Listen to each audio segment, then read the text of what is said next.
Welcome to the Leading Conversations podcast, sponsored by the Excel Leadership Network. On each episode, JD Pairing will have conversations with church planting pastors and leaders from around the country. You can learn more about how to connect with Excel at the end of this podcast. Let's join JD now and listen in on this leading conversation.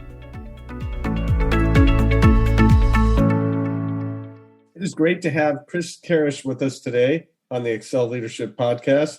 Chris, thanks for being here. Thank you for having me. I'm excited to be here. Well, good. Well, hey, I'd like to start out and just say, tell us a little bit about your background. How did you come to faith in Christ? Yeah, I came to faith in Christ. Gosh, I grew up in a Christian home. So for me, I think with a lot of people that grew up in the Christian home, you can't really pinpoint a moment when, you got it. But kind of my whole life, I grew up around church and faith. What I kind of like to pinpoint as that pivotal moment of faith for myself is when I rededicated my life to Christ. I was baptized when I was about 12 years old, but then I fell away quickly after in junior high and high school. But when I came back to church for the first time, I was 21 years old, and I remember coming to church for the first time in years, and my parents had been telling me to go to church over and over, but I told them I didn't need to go to church to be a Christian, which, I realized at that moment that was not true. Stumbled into church, sat in the back, cried the whole time. And then there was this altar call that was given, and I surrendered my life to Christ. And that's when I rededicated at the age of 21. So, but yeah, grew up in a family where I knew who God was. I knew what the Bible said, but just decided to go my own way in kind of adolescent age there. So 12 to 21 is when you were not involved. That was your quarterbacking years, right? Yeah, there's a correlation there. No. Is there or no? No, I think, quarterback was separate. Definitely not the reason why, but I just kind of started chasing girls, honestly, and, got distracted by that. And that was kind of how I got into a lot of trouble. So, but the football thing was separate. Did you meet your wife during that time? Were you chasing Bree? Well, turns out we actually went to the same high school. We did not meet until I was 22. But we went to the same high school, and she claims, and I don't think this is true, but I don't know, my wife doesn't lie either, but she claims that I ran into her in high school, knocked the books out of her hand, and just kept going. So that's what she says. I don't remember that. But she knew me as Chris Kirish, the 1 grade older than her quarterback in high school, but I didn't know her. So it was kind of that thing. And we met years after high school, and that's when I met her kind of for the first time. That's an interesting story. You just go around knocking books out of people's hands, but you rededicate your life. What was the catalyst for getting involved in ministry? Yeah, so at the time that I gave my life to Christ, it almost went hand in hand in the fact that I was working. I just got a new job, and I was just very broken at that time in my life, and kind of met an older man who had just recently given his life to Christ as well. And he was just on fire for God. And so he was like, hey, let's start a Bible study at work. And I was like, okay. And so we did, and it was about 4 people in the beginning, but it quickly grew to about 40. And I think it was a matter of like a month or so, there was like 40 young adults showing up to this Bible study. And man, people just kept telling me, you should go into ministry. You should go into ministry. You should be a youth pastor.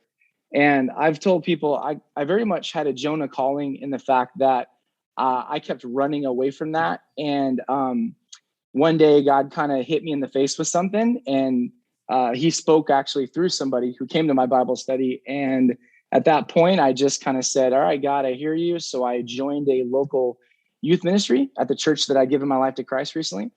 And kind of the rest is history in the fact that, from there, about a year later, I was in Bible college. A year after that, I was joining Vantage Point Church, which was my sending church to become a church planter. So I was there for 11 years. And that was my first vocational ministry job, was being their youth pastor. So.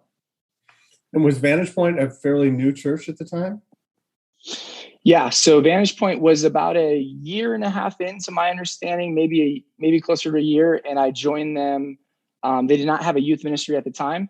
They had a little Bible study of like 20 high school kids. And so when I got there, I started their youth ministry, and we kind of the rest is history there. So yeah, you were there. You got to see everything that goes on in a church as you were working there. And then, we met. You had this dream of maybe planting a church someday. Where did that come from? Yeah, so when I was at Vantage Point, there was a Wednesday. I'll never forget. I was prepping for my message for that Wednesday night. And at the time, I would only read my Bible 6 days a week. I would not read it on Wednesdays when I was preaching. I kind of told myself, like, hey, I'm preaching. I don't need to read today. But that day, I was prepping for my message, and this thought popped in my head. I didn't know if it was me or God, but the thought went, you should read your Bible today. And I kind of pushed it aside. And what I said to myself was, I don't have time to read my Bible today. And then this voice, I felt like it was a voice and not my own thoughts, that said, what could be more important on the day that you feed my people than you feed yourself? And I was pretty sure at that point it was God. And so I went and sat down and I started reading my Bible. And I'll never forget, I read this passage where Jesus said to his disciples, when I sent you out, did you lack anything? And they said, nothing, Lord. And as I was reading that passage, I started crying, and I didn't really know why. All of a sudden, I was very moved by Jesus sending out his disciples. And when I read that line, I very clearly heard God speak to me. One day, I'm going to call you to start a church, and you're not going to have everything that you want, but you're going to have everything that you need. And nothing could have prepared me for March 2020 and the pandemic that hit when I ended up launching the church. But God very much meant that statement of not having everything, that I wanted. But yeah, that was when it first started. That was in 2014, 6 years before I started our church. That was quite the delay, quite the space between, as we say. Yeah. So you went through this process. You're getting ready to plant the church. I think your goal was to launch fall of 2020. The pandemic hits. Then what happened? Yeah. So the plan was fall of 2020. And when the pandemic hit, I'll never forget, me and a couple of my team members were coming back from the Expo East conference in Orlando, Florida. And we were on this plane, and we just, for the first time, heard about this COVID-19 virus. And I'll never forget, actually, I was walking through the aisle of the plane, JD, and I sneezed. And I mean, the whole plane just like jerked back. And I didn't even really realize the significance of the coronavirus at that moment. So I was just kind of like, whoa, what was that about, But we get back and at this point, the news is just roaring, every channel, everything. And so we start hearing more and more about it. And I started talking to fellow church planners. And at that time, besides the church planners I was talking to, I want to say it was about 25 or so phone calls lined up for fundraising. And about 20 of those calls canceled and said, hey, as you can probably guess, we don't really have the ability to talk about supporting other churches right now. And I kind of had this moment where it was kind of an oh crap moment where I was like, oh my gosh, like, what am I going to do? What are we going to do? Like, churches probably aren't going to want to support us with any money. I have no idea what the world's going to look like, 6 months from now. And so I just kind of started praying this prayer. I asked my team to pray this prayer with me, and that's, God, what would you have us do? And after about a week of those prayers, God really spoke to me. And without going into details, because it's kind of a long story, it was this whole idea of launching online. And again, a long story on how that came, but there's a lot of different things that led to it. But I shared, I kind of started praying. I was like, God, if you want this, then you got to confirm this. And so the kind of 5 coaching calls that didn't cancel on me, I called them and I said, hey, this is what I'm kind of thinking. Launching the church online Easter Sunday. What do you think? And God just started speaking through those people. And all of a sudden, next thing I know, within the matter of a day, I got connected to this guy who was planting in the Bay Area, same as me, was going to be in fall. And he had a team member who worked for Facebook. And she helped him write a strategic launch plan to launch a church online. And it was almost like God was like showing me that he had went ahead of me and prepared this whole process. And I was like, okay, God, like I hear you, but now you got to confirm this through our team. So I brought it up on a team call. We had a Zoom call. I think there was about like maybe 22 people on it. And I said, hey guys, like, this is where I feel like God is leading us. What do you think? And not only was it unanimous, like, yes, this is what we need to do, but about a dozen of them said, you know, it's so weird, Chris, because this whole past week, God kept speaking to me that we need to just launch online because that's what all these churches are going to do for Easter. And it was like God just going, this is what I want you to do. And so we ended up launching our church prematurely. What was that? Like about 7 months early, online Easter Sunday of 2020. That's a cool story. I remember that time when you called me. Yeah, and, I remember that. At that point, so many churches were like, "Wow, we gotta hunker down. We've got to do less." And you were like, "I think we're going to go for this. I've seen what's out there online, and I think we don't have any people. We could probably do just as good as what's out there." And hey, I want to ask you 2 questions here. One, tell us about something that's been really hard, but also tell us kind of a recent miracle that you've gone through, because I know something good happened just a couple of days ago. Yeah. Challenging. Okay. Yeah. Do you want me to kind of like unpack all the challenges or just kind of the biggest one? Just one thing that maybe you were Sure. surprised. It was tough. Yeah. Man, there was just so much. I think if I could sum it up in one thing, and then I'll kind of dive into the most difficult part about it. I would say the umbrella of what was so hard that everything else would fall under is that the ever changing landscape, just the fact that every time we took a step, it seemed like everything changed, And so I feel like every pastor I talked to had a really hard time in 2020 with just navigating the changes and all the challenges. But I think for us, because we had no foundation to start from, like I had no relationship with it was about 25 people that were on our launch team, that we were trying to build relationships through a screen. And that was really hard to do. There was a few of them that knew me really well, but nobody knew each other well. And so that was just really hard. And in that, here's kind of like the biggest challenging part about that. So overall, the challenge is just we didn't know each other. Everything was changing all the time. And that was just so unpredictable and difficult. But in particular, the part that we were just constantly struggling with and praying about and thinking about was how the heck do we get connected with people in a digital world? Like, how do we connect with all these viewers? Because that's all they were, was just people who watched. But how do we know who they are and how to get connected with them? So we started trying to get creative. So I remember at our most desperate time for Father's Day of 2020, we said, okay, $100 Father's Day gift card to Home Depot. If you fill out this card, we're going to do a raffle drawing. We're going to give, and for a new church plant, we're like, man, $100, like, this is generous. This is going to get at least like 10 people. And I'll never forget, one guy filled out a connection card and we were just like, what the heck? And I'll never forget, I called this guy. He wasn't even a father. He was just a young 25-year-old guy. And he ended up giving it to his dad, I think. So, but yeah, that was just so hard. Just trying to get connected to people in a disconnected time when, even though, we were all quote unquote getting connected, online, the truth is people just didn't want to give you their information.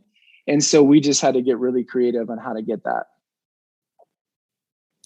Yeah, it's just a moving target the last couple of years. And I know something really cool happened just a couple of days ago. Talk quickly about what's been going on. Yeah.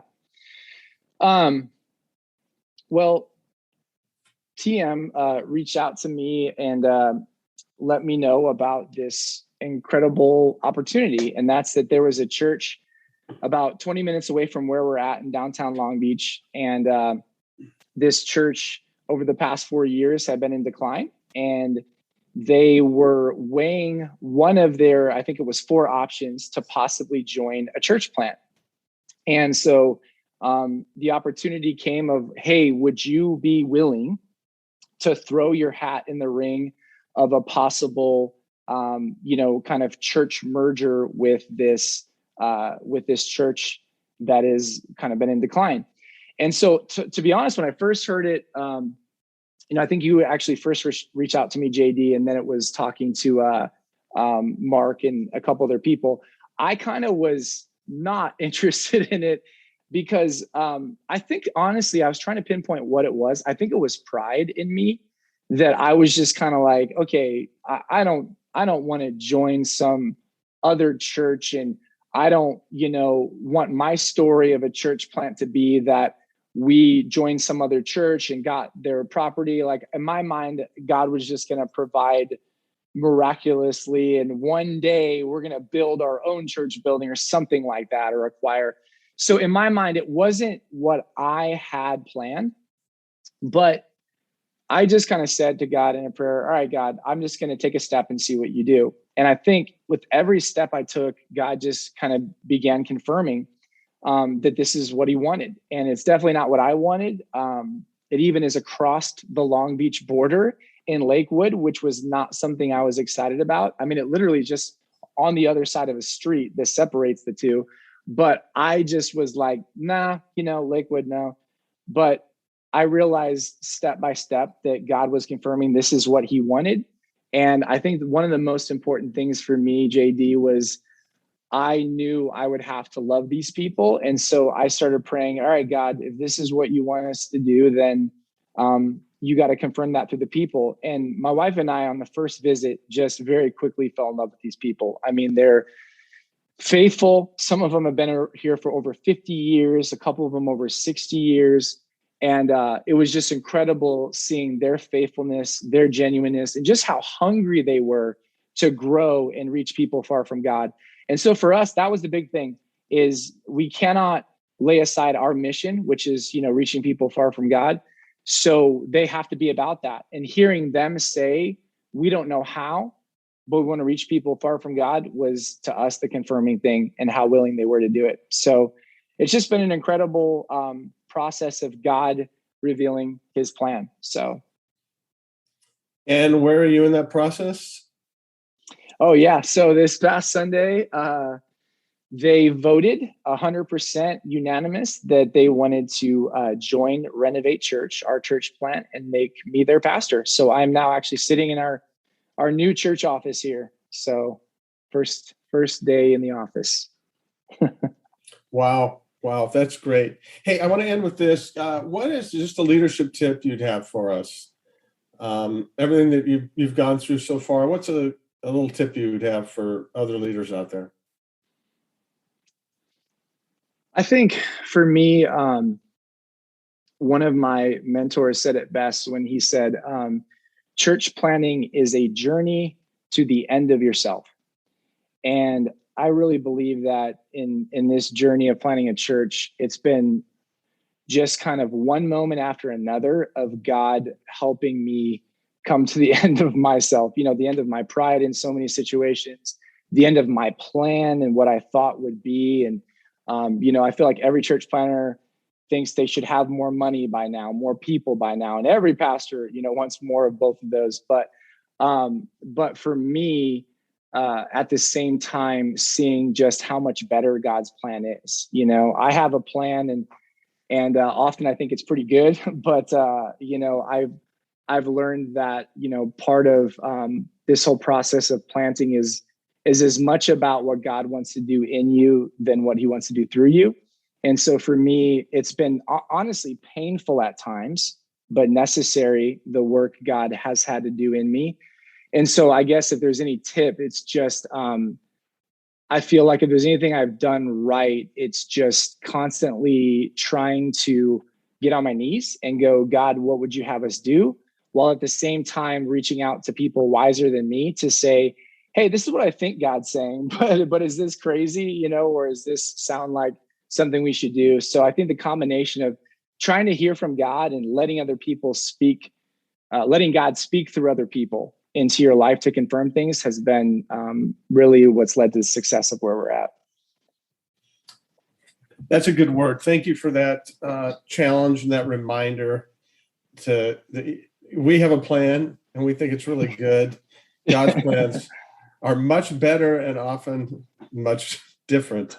Yeah. Hey, thanks for being with us today, Chris. Thanks for your time. It's exciting for me to see, just to watch and see what God's doing in and through you as well. No, thank you for having me. Thanks for joining the Leading Conversations podcast. We hope that you found it both helpful and encouraging. At Excel Leadership Network, our focus is on the church planter rather than the church. If you'd like to find out more about us, visit our webpage at excelnetwork.org. Don't forget to subscribe to this podcast so you don't miss any future episodes. See you next time with another Leading Conversation.